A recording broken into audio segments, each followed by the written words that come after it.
Friday, Saturday, Sunday, Monday. It's going to be absolutely beautiful. 74 degrees, 82, 82, 82, and even Tuesday, 82. It's unbelievable. This is like, what do they call this? An Indian summer? Not the wrong word. Native American or indigenous people, sir. But that's not what they call the summer, is it? No, they called it something else, but we have to update our language at all times. You are correct, Tom. Everything at all times, man. We want to thank our sponsors, Yabu Fence Company, Dana Pest Control, Easy Temp, Kobe Sushi. I'm just going to change the music here. And yeah, there we go. Okay, we're at Kobe Sushi. Kobe Sushi. I was there last Wednesday. They got a beautiful music lounge. We're going to do a networking event there on October 29th. Awesome. We got 202 Cannabis. What is cannabis? I don't know. I have no idea. 202 Cannabis, located in Garnerville, New York. Susan Bova from Coldwell Banker Realty. She's a fantastic realtor. Lauren Molino Muller. She's also a fantastic realtor from Howard Hanna Rand Realty. Whole Shot Bagels, 99 Signs, the Workforce Development Board of Rockland County, and Rockland Music Fest coming September 27th. Wait, we did it! We did it! Sorry. Epic day. We're going to be getting into a lot of it today. We got a few guests. My pal Aiden, who was the MC for the event, as well as Ayo Chill, who did a beautiful classical music piece performance. Awesome. And we also have one other guest that we're going to have on. Jerry from the Slippery Chickens is going to be on at 8:45. And those chickens, man, they were slippery. Oh, my goodness. And we have all the footage of all 10 bands, which will be released this Friday on streaming TV. I have my guys from Rockland's Web Design working on it right now. Will it be, and I'm saying this because I'm old, I don't know what the new version of this is. It used to be like a show like this would come out, and the DVD with extra footage would come out. Well, I can't find a DVD like converter thing. People don't use DVDs anymore, right? They just stream everything. This one's going to go like direct to Roku. Seriously. Is that like in the old days it would go direct to video? Yeah, pretty direct much. to video tape? Nobody wants to know what I'm doing in the background, but yeah. You mean the background of the show, right? Background of the show, yes. And let me tell you guys, Tom put in so much work and so much energy, and it took so. This was not he woke up on Saturday morning and he rolled out of bed and he put on a show. No, he worked tirelessly for weeks. Yeah. And even the day before. I'm fucking exhausted. We were running around. There's no other fucking way to put it. I am fucking exhausted. FCC ain't on us. That was, Mike, that was like a 7.5 month effort. Oh, yes. Unbelievable. And it seemed like it got more and more strenuous for you the closer we got to the show. Yeah, and we have some stories to tell, too. I really want to bring this up to folk because I think a lot of folk see the magic of theater and the magic of live performance, and they think it just happens. And as a 35-year veteran of being a stagehand, I tell you that there is a lot of work, and sometimes more manpower than you would ever imagine. I almost needed some manpower right now in order to get this case open. I mean, sometimes you are so exhausted, your fingertips don't even work.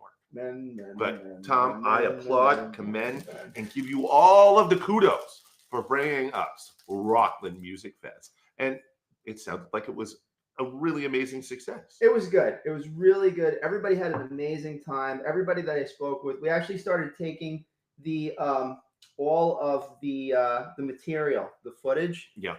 And I think I mentioned to you, we put it online. But beyond that, there was so much setup time, and I got some stories to tell you specifically with.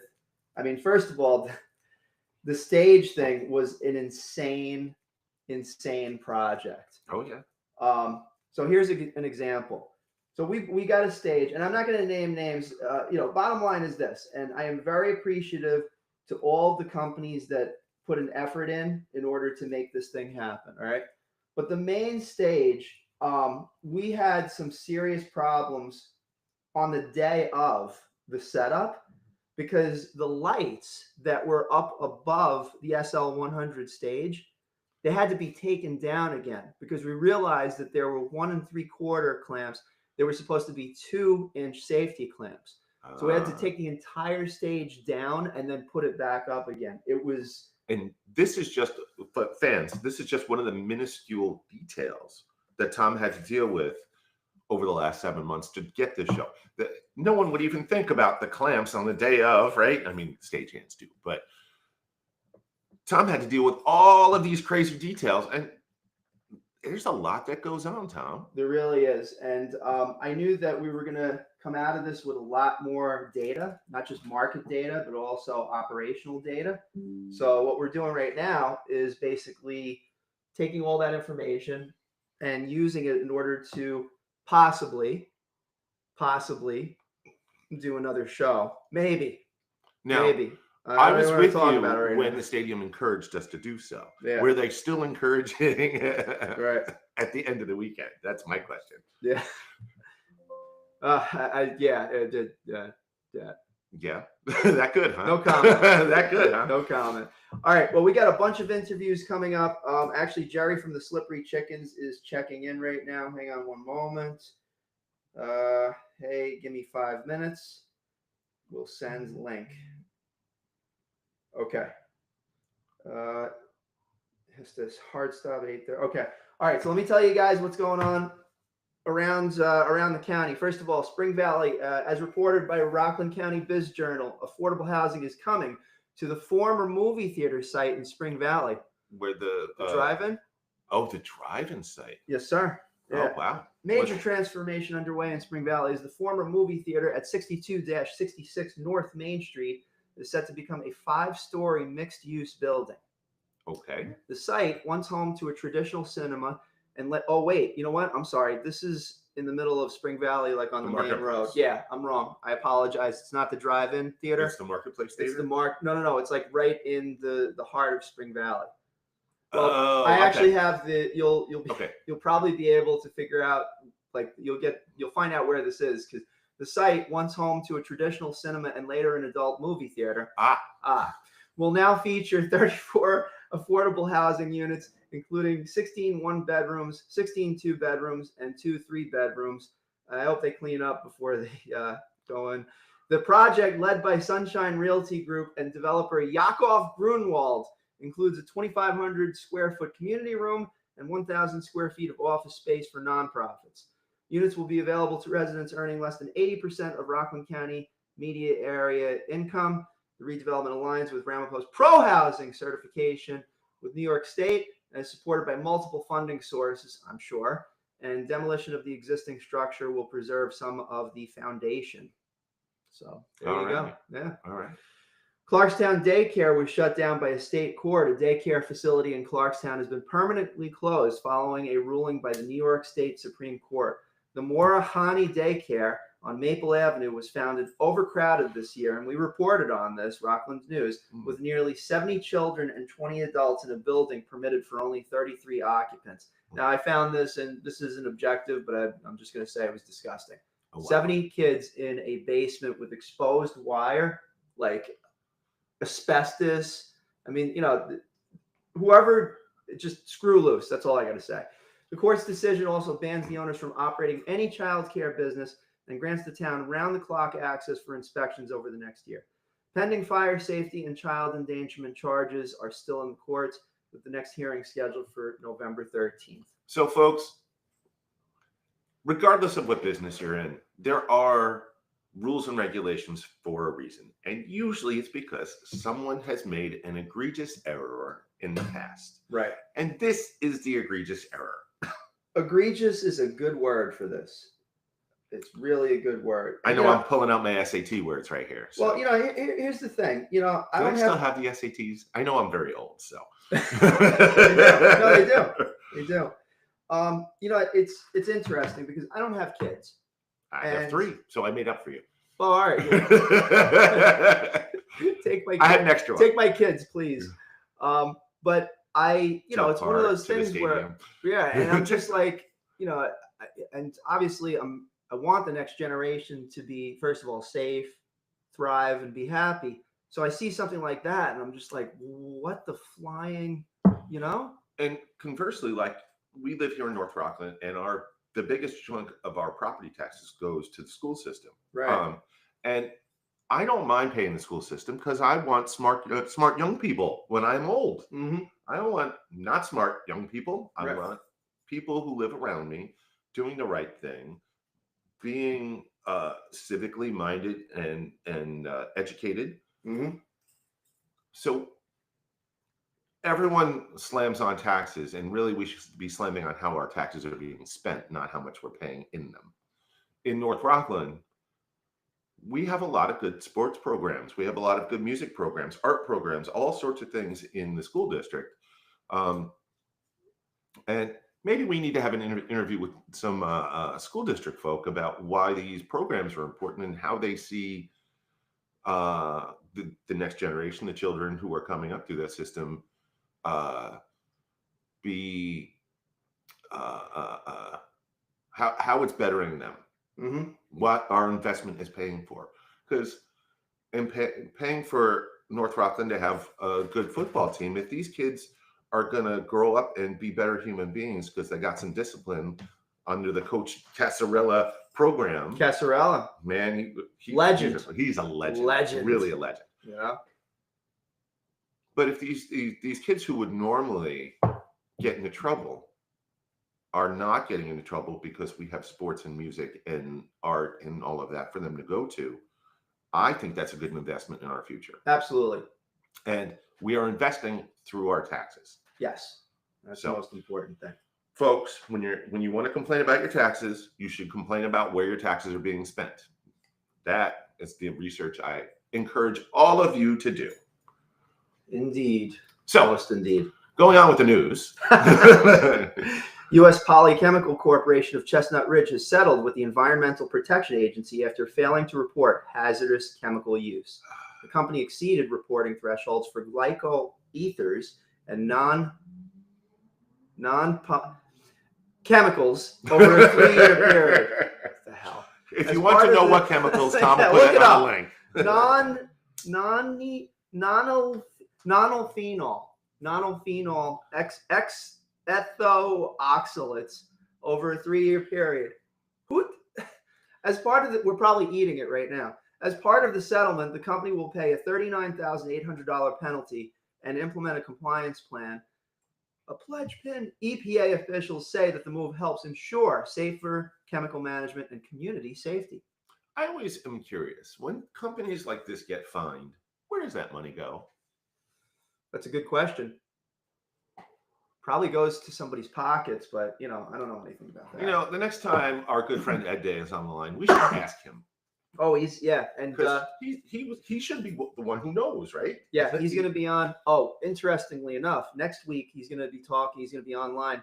He's going to be talking about toxic waste is now allowed to be dumped into the Hudson River. What? Yeah.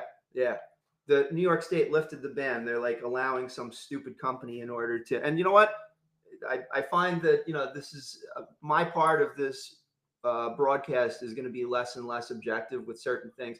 Now I'm going to try and be as objective as possible in Rockland County, but stuff that affects us from the outside in New York State, I'm gonna take a hard stance on, and I'm with Ed Day on this one. I mean, it's disgusting what they're trying to do. As a music lover of both history and all that, Tom Chapin would be rolling his grave. Tom Chapin, Mr. Clearwater himself. Mm-hmm. This is not making our Hudson River clearer. Right. Politicians of New York State. Most definitely. So Tom Chapin passed away? I'm pretty sure. I saw. Oh no, Harry Chapin. Harry Chapin. Yeah. Tom Chapin's the younger brother. He's still alive. Yeah. Because my apologies, Tom. Yeah, Tom is still alive and well. No, because he did the Habitat for Humanity. We did the video for that, the benefit. Right. So he did the all of my friends. All of my friends. Okay. I always liked his whale song, but it's more of a kiddie sound. Yeah. The first human West Nile virus case has been confirmed in Rockland this year. Oh no. Yeah, first human case in 2025 was confirmed in Rockland County. Health officials say that most people infected really experience no symptoms, but severe cases can lead to neurological complications, which we don't want. Those over the age of 50 or with underlying health conditions are at higher risk. I'll have to worry about that at the end of this month when I turn 50. I have to worry about it now because I am over 50. I don't look a day over 49. County Health Commissioner Dr. Mary Leahy emphasize the importance of mosquito bite prevention and seeking medical attention if symptoms develop. And for that, I would certainly recommend Dana Pest Control, located in Tompkins Cove, New York. They are excellent pest management services. We use them for many, many years, and they're an advertiser on Rockland News. But this is the kind of service, it's third generation, family owned, and they have organic ways of removing all sorts of pests in the house, your bees, your spiders, your mosquitoes. You can't, not your relatives and enemies. You can't, they can't remove those, but everybody that's else. A completely different company. Yeah, but you guys check them Jim's out. company? DanaPestControl.com. Who's the what? Jim's company? Jim who? Keenan? No. That's KSI Security. He provided the security for Rockland Music Fest. Right, but can he get rid of the other kind of pests for you? He could, but I think it's not where he's like for hire. It's not his business. It's more like, move along, sir. Jim Keenan for hire. He's not huge. Dana Pest Control for your humans. I told Dana him Pest Control for your mosquitoes. I told him the other day, I says, man, you really exude leadership. You're really tall. Because he's tall? He's cracking up. All right. A coyote attacked residents walking dogs in Saddle River last week, and he has tested positive for rabies. Oh. Yeah. The two incidents occurred on Chestnut Ridge Road near Weramis Brook and North Church Roads on September 25th and 26th. Local authorities are urging residents to take caution and report any further wildlife encounters. And the Fieldstone Middle School, as was reported last week on Rockland's News, there was a sextortion thing that happened. Oh, right. Yeah, it was pretty messed up. And, and obviously, I don't know what it is with the Stony Point Police Department, but they send press releases to everybody except Rockland News. I must have pissed off someone over there for some stupid reason. I don't know. But, we did the benefit for them from Stony Music Fest. We donated $2,500, and we also reported anything we could on Rockland News. But for some reason, they send the press release about things that are right inside of Stony Point to the New York Post, to ABC News. They want to be bigger than us, Tom. Of course. And you know what? They don't realize by giving us the information, right, we will be that big one day. Yeah. And they can say, I remember Mike and Tom when. And it's like, whatever, in all seriousness. So, if you guys want to do it, that's fine. But I have to say on the flip side, obviously, it's good that it was like a 6-month or 3-month investigation, if I'm not mistaken. Oh, wow. So it was a coordinated effort, and it was, one stupid kid that did some really bad things. Well, he used a lot of brain power. I don't even know. Mischievous kid. Because he was not being dumb. He was being very smart, except he got caught. Well, all I have to say is I hope that, nobody is seriously victimized by those actions. Agreed. But I mean, on the flip side, it's like cyberbullying. That's a good question. I don't even know what the terms are. Mm-hmm. So officials say that a student allegedly posed as a girl on social media to solicit explicit images and money from classmates. The investigation is ongoing, and police are encouraging parents to maintain open communication with their children about online behavior. And it's a dangerous thing. I mean, we have experience with knowing what not to go to. But when you're a kid, it's just like you're surfing around. You know what the hell you're doing. And when we were kids, we didn't have that kind of exposure. Yeah. Pun intended. Yeah. It is an interesting time to be a child. Right. I would suspect, because I am not one, because there's just dangers there that didn't exist in all of humanity that exists now from this place of this digital universe. Right. And we've had shows where we talked about AI, and we've talked about the internet as a whole. And I know that's part of your career, and I'm a little intimidated by the digiverse that we are actually actively on. Right. And it's because of this whole reach. Like, if someone said that they were going to post a picture, and you want the pictures back, for the most part, it's expensive to go get pictures back made back in the day. So it wasn't like someone was going to go out and make 1,000 copies of something. So Yeah, so your likeness was protected. It was protected from some sort of use that was not authorized. Right. There was less chance of identity theft. Right. And less chance of abuse. Mm-hmm. So not only should the parents talk about, not only did they have to talk about the birds and the bees conversation and say no to drugs and all of that, now it has to be, and be mindful of the internet. The internet, as I like to call it. The evil internet? Or is that its evil cousin? No. I mean, look, here's the problem is that, technology is agnostic. It doesn't give a flying hoot whether there is a spirit or not a spirit. It's up to its, let's just say, masters. I'll say that for now. Sorry if anybody's listening on the flip side, but it's like, we have to, very much like we in the olden days had, quote unquote, in the Bible, dominion over animals. All right. And to a degree, I would say we still do, although I don't like this crossbow hunting thing, but whatever. But we'll get to that in a minute. Yeah. But like, we still have control over the machines. Part of that has to do with the spirit guiding the hand. All right.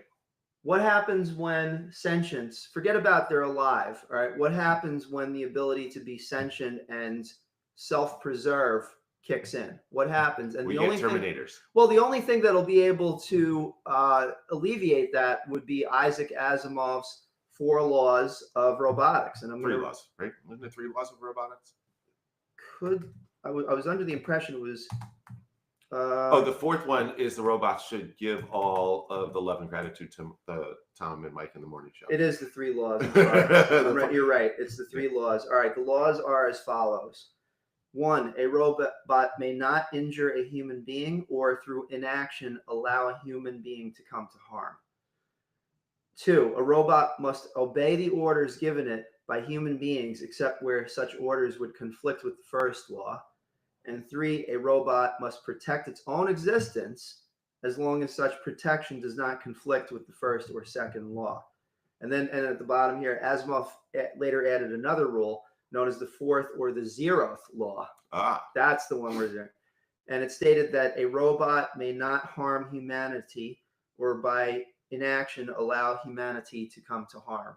So that goes from the individual to the group. Yes, the Linux kernel to the infinite. Yeah. Yep. All right. So I love these shows that we do. Good rules to follow. And as humans, we should probably follow some of these rules too. Without a doubt. All right, so some more news. In Nyack, the Tunnels to Towers Foundation is bringing its 9/11 Never Forget mobile exhibit to the Nyack Marina. The interactive display, housed in an 83-foot tractor trailer, transforms into an educational space highlighting the events of September 11th, 2001. Visitors will hear firsthand accounts from first responders involved in the rescue and recovery at Ground Zero. The event is free and open to the public. And what time is it open? That's a great question. And what date is it open? That up. You caught me, Mike. Well, I want to know when I can go, and our listeners want to know when they can go. Let me see if I can find it. Hang on 1 minute. You do have the power of the internet. No, I know, but that's part of, like, we're talking with like a few hundred people here right now, so we want to keep it nice and lively. But let me find out. This is October 11th from 12 o'clock to 9 p.m. All right, there we go.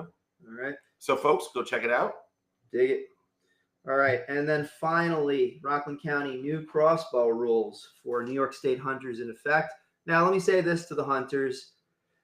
Just make sure you kill your quarry, all right? No suffering. I'll leave it at that. Kill it as quick as possible. Now, with that in mind, I do agree with the crossbow. Okay. Because it's more accurate and you can fire your bolt at a much higher velocity. Therefore, if you strike true, the deer should not suffer at all. Yeah, but the problem is the word if. Well, you'd have that same problem with a firearm or a bow. That's why I think a bazooka would be a more humane death. Except then you don't get to eat it. That's true. And I am not a hunter, but my favorite meat to eat is deer. No, deer is, I mean, it tastes delicious. Good. And listen, I'm not trying to be hypocritical. Don't get me wrong. I have my burgers, my sausage, my fish, salmon, So I'm not trying to be like that. I'm just saying, like, Just kill them quick. That's all I got to say. But be good hunters. Well, yeah, be good hunters. Yeah, learn how to do this properly. And I have friends, like for instance, the guys over at one of our sponsors. They go deer hunting, crossbow hunting, all the hunting. So I get it. It's cool. I like all of the products of the hunting. I just don't like the whole hunting for sport and not using it. Yeah, you eat what you kill. Yeah, I think that's a fair rule. And to go take one step further, there's the meat, there's the bones, there's the other stuff. Try and use all of the things, right? The hide could be turned into leather. The bones. I have friends who have dogs who love getting deer bones for their dogs to chew on. If you're going to go use nature, don't waste. Just don't waste. Absolutely. Well, I'll put the details out there. The hunters in Rockland and across New York State can now use crossbows during regular bow hunting seasons for deer and bear. The new law allows crossbows to be used in all areas previously limited to vertical bows, including Westchester and Suffolk counties. Hunters must have both a hunting license and a bow hunting privilege, including certification from a bow hunter's education course. Now, would Jim teach that? No, but he could definitely. I guess a crossbow can't be used for self-defense. Well, I trained with him for boxing, and it was funny because, I'm like I said, I'm a little shorter than him to a degree, and more lanky frame. He's just a big bear and stuff. So and he's got the pads up, and I'm going boom, boom, boom, and then he just went whoa, and got me right on the side of the face. Gave you the big bear paw. Yeah, maybe I shouldn't fight Harry. That sort of thing. Hunters must have the hunting license and bow hunting privilege, as mentioned before. Safety features and minimum equipment standards apply. Full guidelines are available through the state's official hunting regulations website. This is not a way to get rid of your human pests. Tis not. Tis not. You don't call Dana Pest Control and then you call a bow hunter afterwards. No, that's one not Fibonacci sequence you don't want to scale out. Maybe we should just send them to 202 Cannabis. That's not a bad idea. And because then they can go to any one of our restaurants. I think the closest one on our list would be probably... Well, of course, Pasta Cucina right here. Or the Whole Shot Bagels, which I hear... Whole Shot Bagels, they're a new sponsor, right? No, they've been with us for about 2 years. All right. Yeah, they're really cool. We love Whole Shot Bagels. Guys. Yep. Clevin and Victoria. Yeah. And there's also Banchetto Feast. Oh, yes. They were a sponsor of Rockland Music Fest. Many of our sponsors of the show sponsored Rockland Music Fest. They did. Correct? They really did. Because they love music. And this is one of the things I wanted to bring up about Dana Pest Control. Yeah. Is that they seem to be really into the outreach. Like you and I have been doing festivals now for a number of years. Yeah. And every single year, Dana Pest Control gives to live music. They do. They really do. I'm gonna read off our sponsors that made Rockland Music Fest happen, and then we're gonna get into an interview with one of the guys that was in. Let me just make sure that gentleman is going to be in the meeting today, 7:57. Yeah, he should be there at 8:55. So I'm just going to really quickly read all the sponsors that helped out with making the festival, I think, a huge success. Okay. Huge success. And we're going to get into it. But so first of all, I do want to thank Champlain Hudson Power Express. Chippy. All right. Now, there's some traffic jams going on out there. And I am hoping that those traffic jams not only get alleviated, but the residual effect thereof, including loss of business and such, revenue, is alleviated. Now, was there a traffic jam at Rockland Music Fest? There was not a traffic jam at Rockland Music Fest, okay? Now, but I do want to also thank Chippy because they were a huge donor to making this thing happen. And I'm going to say, for the record, we didn't have them, and I started my relationship with them 2 years ago. If we didn't have them on as a sponsor, we wouldn't have been able to make the jump. So I'm going to say that for the record. I want to say thank you guys for sponsoring. I really mean that.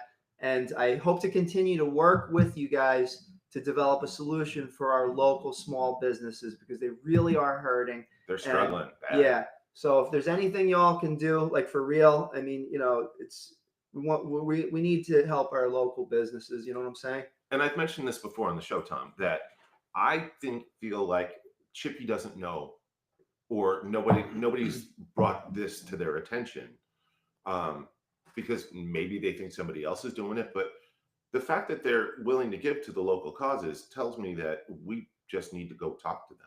Well, I need to figure out, like, there's like these rules. Well, hold on before you get into that. I don't get this whole, like, you can't donate to the business because the subsection 23. Wait. I need to say this to our listeners because I've said this before. Yeah. If you just sit there and complain and do not go take your complaints to the right way, the right place. Well, it's right now it's the Chamber of Commerce. The North Rockland Chamber of Commerce, exactly. An official, non-emotional way showing numbers, because the Chamber of Commerce needs to be able to take real numbers back to Chippy and say, this is the help we need. Right? Because if we don't know, we can't help you. Right. If you're just complaining at the bar and complaining to the air or complaining in church, you're not complaining to the right person to actually get help. Yeah, and the place for that really is North Rockland Chamber of Commerce, because they're holding meetings, they're advocating, and they're also negotiating with Champlain Hudson Power Express. So and this isn't just for Chippy, but for any business type thing, right? Yeah. Go to the people who can actually help solve the problem. Right. Anyway. Okay. Other sponsors, and we have our guy AO Chill in the waiting room. So just hang on 1 minute. He's chilling. He is chilling. All right. These are our sponsors. I want to thank them, all of them, including Chippy. I want to thank all of them for sponsoring Rockland Music Fest in the stadium. Rockland County Tourism, Rockland Green, Hauser Brothers, St. Thomas Aquinas College, Phillips and Millman Law, PC, Rockland Teacher Center, Beckerly Lumber, Ivy Rehab, the Bi-State Professional Networkers. Rockland's News sponsored it as well, obviously, with blood, sweat, tears, and money. And voice. Buffalo Wild Wings, the Nanuet Town Center. We were able to host a 6-week series of warm-up concerts over there, and it went really well. So thank you, Nanuet Town Center. And Lynch's on the Green. Also, Dana Pest Control, Gloria Papasophocles, FZ Perfection, Vilma's Bakery, Banchetto Feast, Life Force Self-Defense, FJ Datoma Construction, and Yabu Fence Company, located. I love them. Yeah, it's great. Yeah.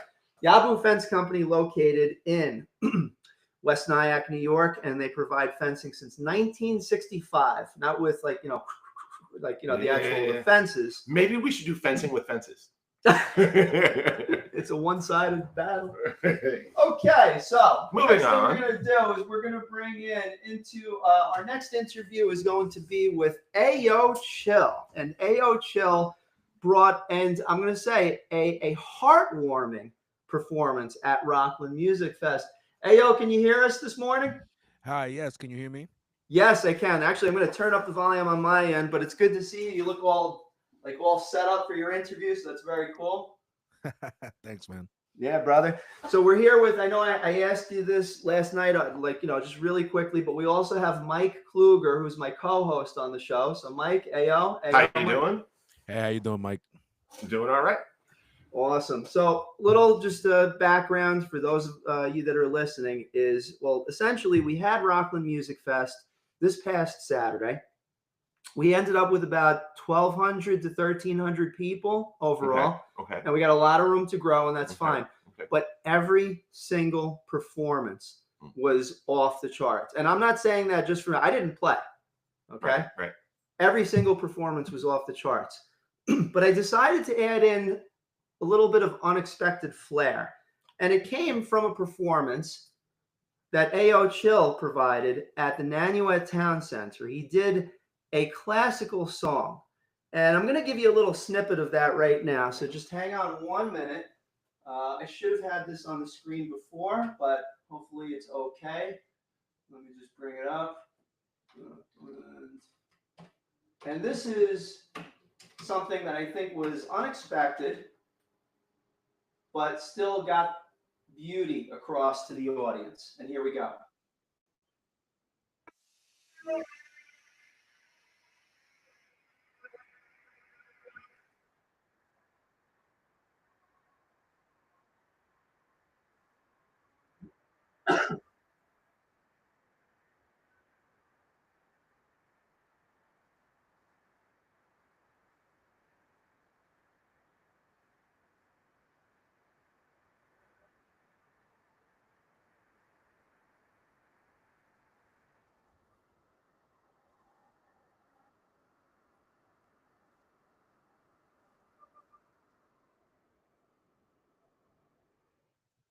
And that was A.O. Chill performing, and I don't remember the name of the song. This is where you come in. What was the name of the song, brother?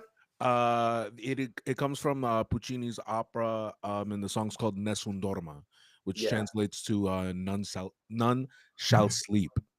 Yeah, yeah. And you know, I was running around like a madman along with all the volunteers and staff, but I had the opportunity to stop and listen to you sing that song. And yet again, and why are you doing this to me, man? The tears were rolling. Hey, so as a performer, since Tom and I were not performing, and we have been performers in the past, give us your perspective on being up on stage, singing to 1,200 people.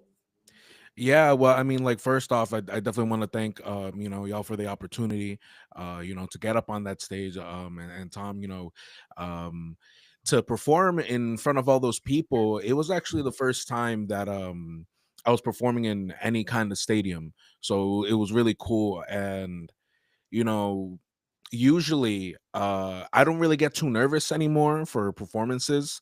um I did notice that I got a little bit nervous once I was there. I was like, oh cool, like this is, and the sound and the reverb that the stadium gives to when you're singing was incredible. And it's really cool because I actually haven't been performing Nessun Dorma too long for the public, I guess you could say.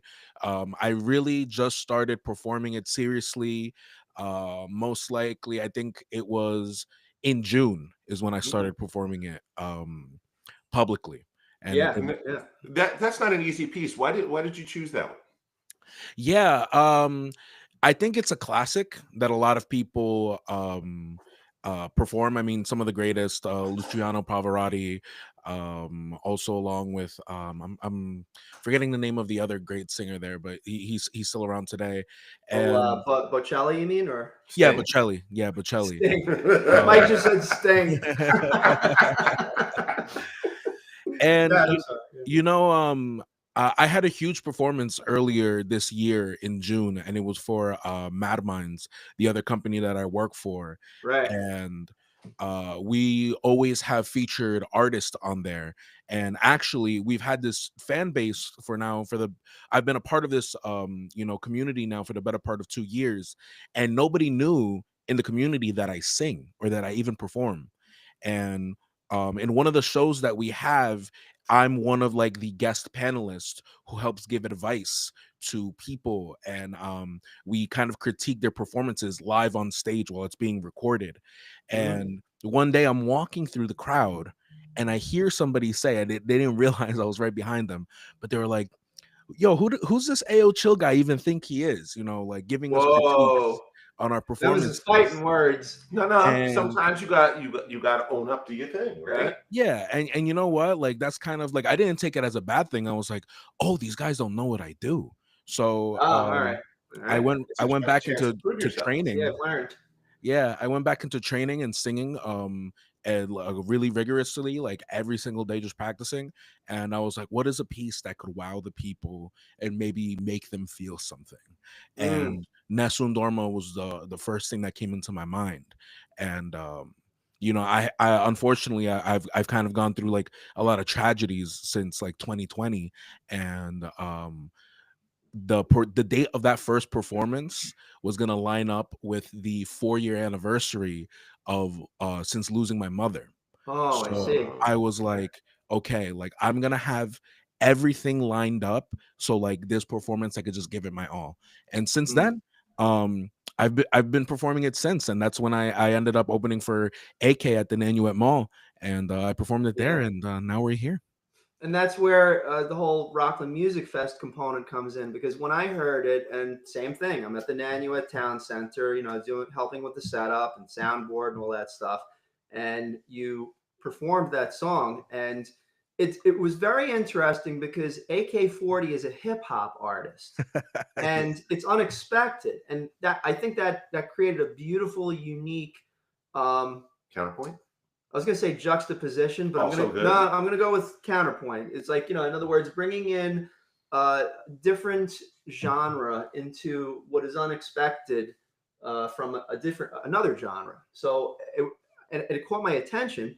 And then I asked you, and it was kind of a surprise. I didn't tell anybody. I know AK-40 knew, but I asked you if you would be okay with performing a classical piece of your own choosing. And thank you for performing Nessun Dorma again, and also the national anthem.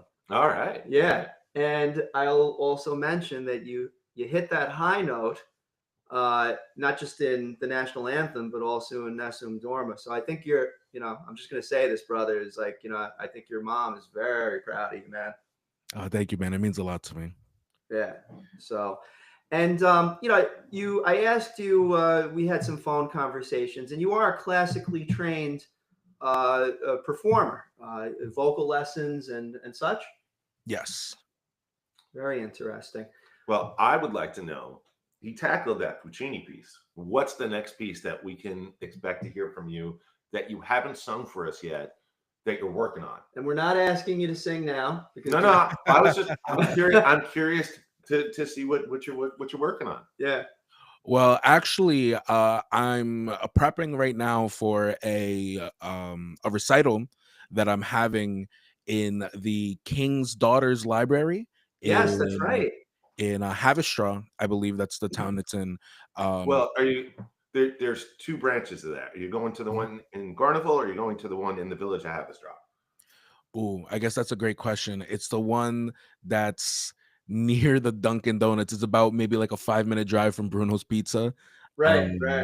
It's like up the hill next to the New York Sports Club. Yes. Okay, so that's the Garnival King's Daughters. It's the new library, not the old library. The Yes. old library is down by the river. It's a beautiful old historic building. Of course, yeah. But it's teeny tiny. Yeah. So please continue. And tell us the date and time so our listeners can come see you when the recital happens. Yeah, of course. It's November 8th. I'm not sure if a time has been posted yet, but I believe it will be towards the evening. But yeah, there I'm actually prepping a couple of songs. I will be singing a duet that's called a Notturno. If you look it up on YouTube, it's actually something I'm really excited to perform, because although Nessun Dorma is very fun and popular and it always gets the reactions, sometimes getting the love and support from your peers that also are singers is kind of important. So this song Notturno is from an Italian opera. I forget which one it is, but it's a duet. And as soon as I started it, I was like, okay, if I can nail this duet piece, it's gonna take me to another level. So that's always, we want to be pushing and pushing ourselves to get better and better. So I'm working on that. And then I'm actually also been practicing recently a very popular one. It's kind of short, but it's called La Donna è Mobile. Interesting. Immobile. Yeah. All right. La Donna è Mobile, which is another Italian, great Italian piece. It's very popular. If you look it up on YouTube, you'll find a whole bunch of great opera singers who sing it. So those are the two I'm working on right now. Excellent. What first attracted you to the genre of opera music? It's not something that myself or a typical person would. It's not mainstream. Opera's I'll say that. I learned opera from Bugs Bunny. It's more mainstream as you get older, I think.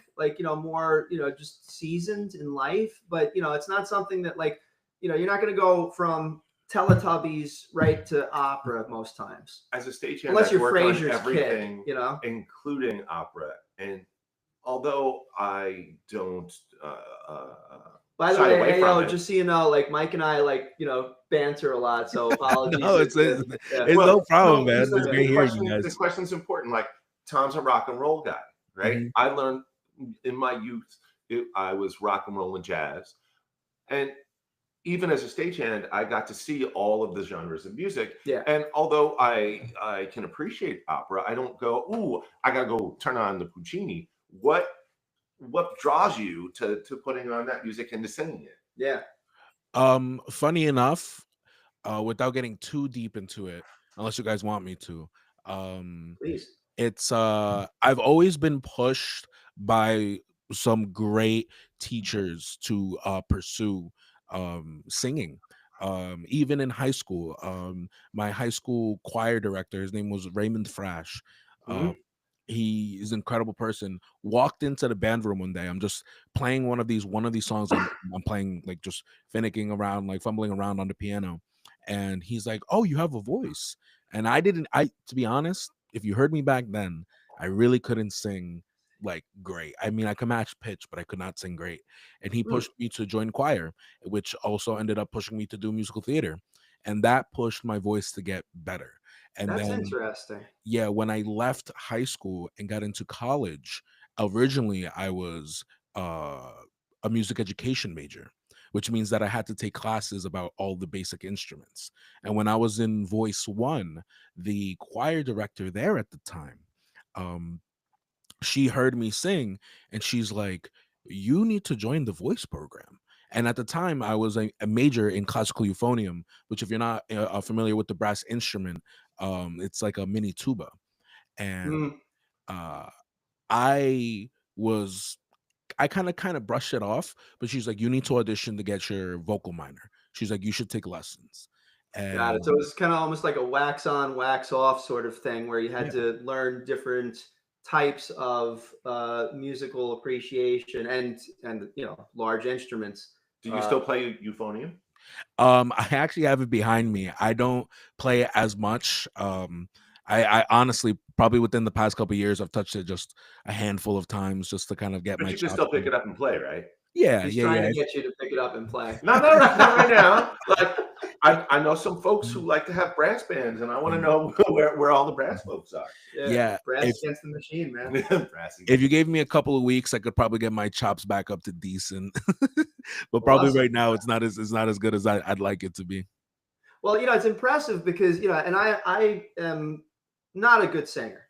I want to, but I'm just not a good singer. And I gave up, I mean, people had to be like singing along in the car and be like, "Hey, who does this song?" And I'm like, so and so. And they're like, "Let's keep it that way."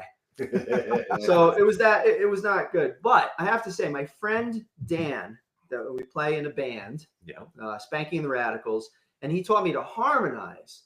And that made more sense because that, you have a leader that's really pushing the main tune, and then you could just follow that person. And for some reason, I just tuned right into that. But yours literally tuned right into that. And yours is more complex because you are the leader of that piece that you're performing. So it's encouraging to know that the vocals can get better. And how long have you been studying the craft, if you will? I've probably been studying the craft for the better part of, I'd say maybe about 7 years. But And that's just vocals, right? yeah, and that's just vocals. But to be like in and professionally training, of those 7 years, most likely 2 of those years were like professionally training. Gotcha. When did you first start studying music? Like, including euphonium, including like, I'm going to tell a little anecdote. Mhm. I had gotten a mandolin, and my daughter was 9 years old at the time, and I strummed out a little tune, not because I knew how to play mandolin, because I understand how music works. And she was like, "Daddy, I didn't know you know how to play mandolin." I said, "I don't. I understand music, and you are going to learn mandolin because it's really hard. And if you can play this, you can play anything." Yeah. But it was because I studied music, not saxophone, not vocals, not drums. I studied music. And so my question to you is, when did you start studying music? Well, I first picked up my first instrument when I was, I believe, in fourth grade. I started playing the Wow. trumpet. And Trumpet, you yeah, I played trumpet before. And to be honest, I was terrible. I was not good. said. I think it was up until eighth grade, where I I felt like the mouthpiece was too small for my lips. Which, I honestly, looking back at it, was probably just an excuse to be like, "Hey, like, I was honestly bottom of my class when it came to music." And I was getting used to that. And then, almost like a movie, my band director at the time, his name was Jonathan Cruzel, in the Little Falls Middle School, he pulls out this dusty case, and he tells me, he's like, "Hey, you should play the tuba." I look at him and I'm like, "I'm not a nerd." I'm like, I'm not a nerd. I don't want to play the tuba. I don't want to be known as a tuba boy. So then he pulls out this other dusty case and he opens it, and it's like love at first sight. It was like he just opened it and I saw this kind of like I guess a mini tuba, which is like just being a mini nerd, I guess. But Yeah, dig it. You only wanted to be a little nerdy. Yeah, and when I grabbed it and I played it, it was just like love at first sight. So then after that, I started doing like North region, like I started competing and trying to join these bands that the state does, and that's how everything kind of got started for me. And it was Little Falls, that's New Jersey. Yeah, in New Okay. Jersey, and So you did not go to in New York. We have something called NISMA. So I'm assuming New Jersey has something similar to that. Yeah, we have a whole bunch of like private bands and area bands and stuff, and yeah, that's kind of when I started. And then from 8th grade, it's kind of I kind of knew that my life was going to be dedicated to music in some way, shape, or Wow. form. Lucky. Very lucky. Do you find, and because I have a lot of friends who are socially awkward, like Tom. I'm not even laughing because he's right. And I know that I am not a mainstream person. And the thing that I found that helped me really early in life, and this goes to something I was saying earlier in the show, is I found the social music scene in public school very early, right? That's 6th grade, right? And I knew that these were my people. And just like you, music took me into the theater department. I became a stagehand, and it was always this social, like I had my group. As a somewhat modern singer says, I found my people. Yes, and you mentioned that to me a lot. You got to find your people, right? Yeah. Drew Holcomb and I can't remember what the name of his band is, but Drew Holcomb. You got to find your people. Did you find that once you got into music, your social scene changed and you were more comfortable being you? Absolutely. It's funny. It's like I didn't feel that way before 8th grade. Luckily, I started taking private lessons from a trombone teacher in New Jersey. His name was Bob Farrell, and he changed my life as well. Because around 8th grade is when I decided, like, hey, I'm taking this seriously, and I was going to start my new venture with the euphonium. And he had told me, he was like, you need to join marching band. Oh And yeah. to me, My I daughter was and like, my son are in marching band now. Say it yeah, again, Mike. My daughter and son are both in marching band now. My daughter's a freshman. She's been in marching band because Suffern allows the middle schoolers to come in and play. And Friday, I'm going to see the game, watch them to play. Ah, it's cool. yeah, it's a beautiful thing. Such a heartfelt thing to see my second generation. I myself was drum major of North Rockland High School in 1990. So continue on, marching band. Yeah, and I didn't feel like the music people was my community before I joined marching band. And believe it or not, marching band, I felt the same way. I was like, what am I going to be, a nerd in the marching band? Like, Jesus. And the people that I surrounded The myself nerds have the best fun, by the way. Yeah, no, they absolutely do, because I was actually kind of surrounding myself with the wrong people growing up.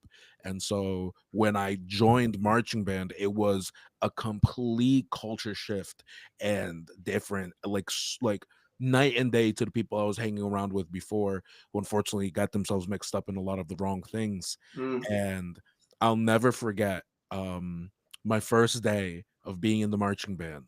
I step out onto the field. I don't know anybody. And this kid runs across the field and he's like, I put my baby in the microwave. And he was just screaming. And I was what the flying? I hope he got the baby out. Yeah, hopefully. But it's like a bunch of marching band kids saying maybe the baby stuff. was his squash that he grew. Trying to come up with a silver lining here, folks. But I just remember, like, the kids all being kind of weird, and at first it was I felt like it would be impossible for me to connect and be a part of that. But then Luckily they had a program in my high school where the 8th graders could join the marching band, and for the next 5 years that really became my family. And shout out to my band director at the time in high school, Michael DeLucia. Yeah. He became almost like a father figure to me, and just Hmm. really helped lead me and grow me, and gave me the opportunity to even just become like, I was brass captain for like 3 years, and just always put me in a position to become a leader and teach and learn. And after that, like, I just knew people who were artistic in general uh Hmm. became my community. And that's kind of what I stand for today, and what AO Chill is all about actually today.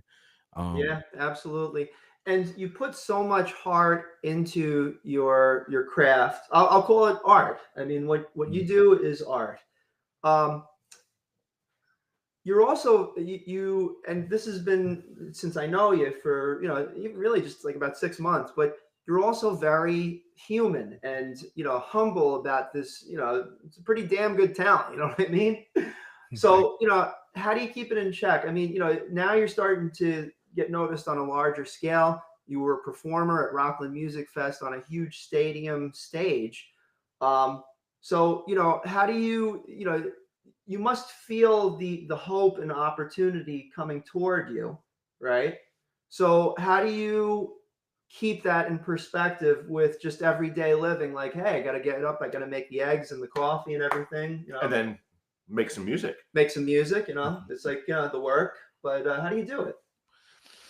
I think mainly, number one, I always try to take things one day at a time, one Yeah. week at a time. I try to shrink it as much as possible. And then besides that, just your community is the biggest thing. You have to surround yourselves with good people. And I Yes. think that over the past maybe like 5-10 years, I've always told myself, I was like, who are these people who are going to keep me in check? Like, even today, like, I could care less about who you are, where you're from. Like, my number one thing is, like, I just want to work with good people, Amen. and that's my number one thing. And if you can't, like, if you don't like exude that, or you can't like really show that, like, I'll always give everybody a chance, but that's the number one thing. Because ego is something that could easily come up, and it's a double-sided coin, yin and yang. Sometimes you need that ego to help you keep calm when you're performing on stage or about to get on stage, and just be like, hey, I'm gonna crush this. At least Yeah. that mentality. But then also, when you're meeting people and talking to people for the first time, you don't want to shy away from that. And so, yeah, mm, the community is the biggest part of that. And I always say, uplifting the community culture and music through art is like my whole one sentence spiel about AO Chill. And I try to Mm. stick by that as much as possible. And my family has my back, my friends have my back, and we all make mistakes, but Of course. Yeah. I want to yeah, try to circle keep it in back to check. something that you said earlier. You said you sucked when you started. And I want to bring this up not from a place of growth, but from a place of encouragement to the kids who are trying music for the first time Right. and feel like they're not virtuosos. And to the parents of those kids who are like, but they're terrible. Like, I was horrible when I started in sixth, seventh, eighth grade. Hmm. And then I found out you can get women with a saxophone, and my life changed forever, right? Yeah. But I had to struggle. You had to struggle through these years of being young and trying to find your instrument and trying to find your voice. And I think one of the things that we need to encourage the young community members is keep going with your music, try different instruments, learn music as a whole, not I'm going to be a guitarist. Learn music and you'll find your instrument and you'll find your people. Because even if you're terrible, you could become a great opera singer singing at Rockland Music, right? Dig it. You could become that music teacher that changes the lives of all of these youth for years and years and years to come. Hmm. Um, So one of the messages that listeners I want to bring to you is keep pushing forward, because eventually you'll find your instrument, you'll find your voice, you'll find your people. You'll find your people. And you'll end up harmonizing with the right place, right? And you'll feel it, because you'll feel at peace. You'll feel centered. Yeah. Yeah, and I get that from you, AL. You know, like again, only 6 months, but I kind of like, you know, just kind of as we say in the music world, you're hanging out in the pocket. It's pretty cool, man. It's really cool. Yeah, and if I could even, like, you know, expand just on that thought that Mike was saying too, like, if I had anything to say to the kids, is to be your most humble student, no matter what level that you think you are. And that applies to if you're just born with a naturally gifted talent. If you're really, if you excel and you're really ahead of the game in music, or even if you're just starting out, always keep yourself as a humble student, because there's always room to grow and there's always room to learn.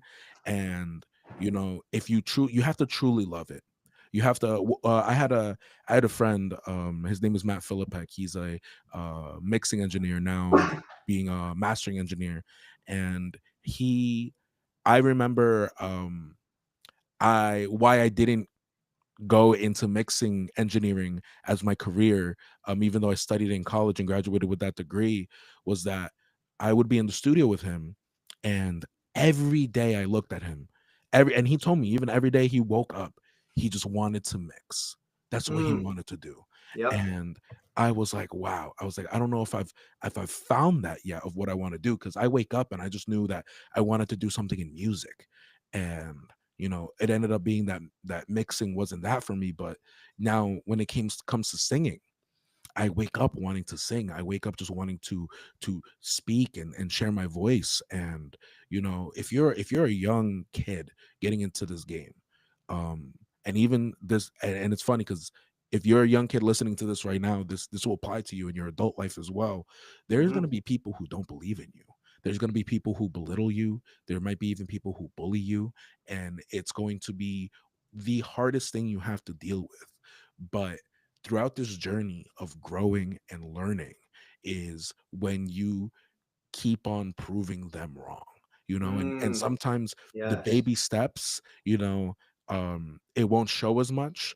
When I started singing, and, you know, my baby step was joining the choir, I didn't get to look at, like, you know, my haters and be like, hey, look, I joined the choir, I got in the choir. And they're like, all right, buddy, you're still a loser. And it's like, all right, yeah, it's but rough. that was still my step that I needed to take. You know, and then all of a sudden I'm like, hey, I got into music school, man. Like, this is a big thing for me. And maybe your haters are like, oh man, well, that's not a big deal. And then I kept going. And all of a sudden I'm over here, you know, singing on the Rockland Music Fest stage. And now it's like, they can't say nothing. I'll tell you, you know, the thing that saved me wasn't music; it was video games. You know, because I wasn't physically bullied, but I was definitely on the low end of the social totem pole in grammar school and, you know, a little bit of high school. And I kind of retreated into video games, and that was a help. So I almost found, you know, my community with my first people, if you will, on the computer. And then eventually I got lucky and I showed up to the music scene in my mid-20s. But I am so thankful that I found it, because now I have like this duality, if you will, you know, go out there, do music, hang out with amazing people such as yourself, hang out with pretty amazing people like Mike. I mean, Mike was so helpful the day before. Like, literally, I was like, dude, I need you. Like, and he took off the whole freaking day. And we just went around, we did things. And we made Rockland Music Fest happen. Yeah, we made it happen. It was a huge team effort. So, but yeah, it's and find, you know, the video games is one thing, but being able to find, you know, the music community is, I get it, man. It is an absolute blessing. So we have to end momentarily because it's 9:28. But Ao, I just want to thank you for being on Rockland's News this morning. I have to say, and we haven't made the show really music oriented except for the goofy Anchorman, which is really weird because you and I met over music. Yeah, absolutely. Like, our whole relation, my and Tom's whole friendship is about music. Yeah, and now, you know, we're slowly bringing it in. And Ao, you're the first actual music piece that we played on the show, and I think there's going to be a lot really? more because of it. So, Awesome. we Well, thank guys, you. yeah, I want to thank you guys so much, for having me on. It's an absolute pleasure and honor to talk to you guys. Thank you so much for the invitation. Shout out and congratulations to you guys for putting on such an amazing event. I know No worries. walking around as well, I know that a lot of people appreciated it and enjoyed it. And even for the people who didn't get to go and I told them how they missed it, they were like, oh, no way. Well, we'll have to make it to the next one. So Well, they congratulations don't have on to you wait guys. because guess what? Little surprise that we've been working on in the background. We are going to be releasing the footage on Friday. We took recordings and video of every performer at Rockland Music Fest. And as we speak, AL, Mike, self, we are developing a Roku app that you'll be able to watch the performances on streaming TV. And it's going to be sponsored, and we're going to make sure that it's a performance that people can feel, even though they weren't there this year, that they can re-experience it in this way. And then next year, hey, maybe we'll do it again. We'll see. So Yeah. it'll be pretty awesome. And I'm looking forward to, I already heard your performance, but I'm looking forward to hearing it again. And again. And again. All right. The website, ayochill.com. That's AYOO chill, CHILL.com. And you can learn more. There's podcasts on there. And we're also going to have his very, very talented colleague who has his genre of hip hop. And he's amazing. His AK-40 Devin is going to be on the show. And so, Ayo, thanks for being on Rockland News today. And Just we'll one more thing. Yeah, go ahead. Plug your show one more time at the library. Yes. Yeah, I'll be performing at the King's Daughters Library in Haverstraw. It's going to be, in Garnerville, and it will be November 8th. There's not a time up yet, but if you keep a look at the library's website, all the details will be there. Excellent. All right, so we're going to end with thanking our sponsors once again. Oh, man, I'm so sore today. Not professional on a show, but whatever.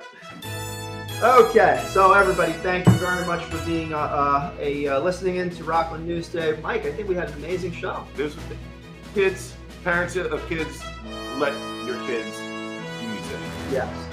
Give them the guitar, give them the drums, give them the clarinet, the flute, the trumpet, whatever you get music into your children's hands. Yep, and like I mentioned, the Rockland News and Rockland Music Fest have many sponsors for it, but I'm going to thank the Rockland Music Fest sponsors right now. Champlain Hudson Power Express, Rockland County Tourism, Rockland Green, Hauser Brothers, St. Thomas Aquinas College, Phillips and Millman, Rockland Teacher Center, Beckerly Lumber, Ivy Rehab, Bi-State Professional Networkers, Rockland News was in it too, Buffalo Wild Wings, Nanuet Town Center, Lynch's on the Green, Gloria Papasavik, Please Data Pest Control, Yahoo Fence, and a whole bunch of others. We'll see you next time. My name is Tom. And I'm Mike. We'll see you next time. Take care.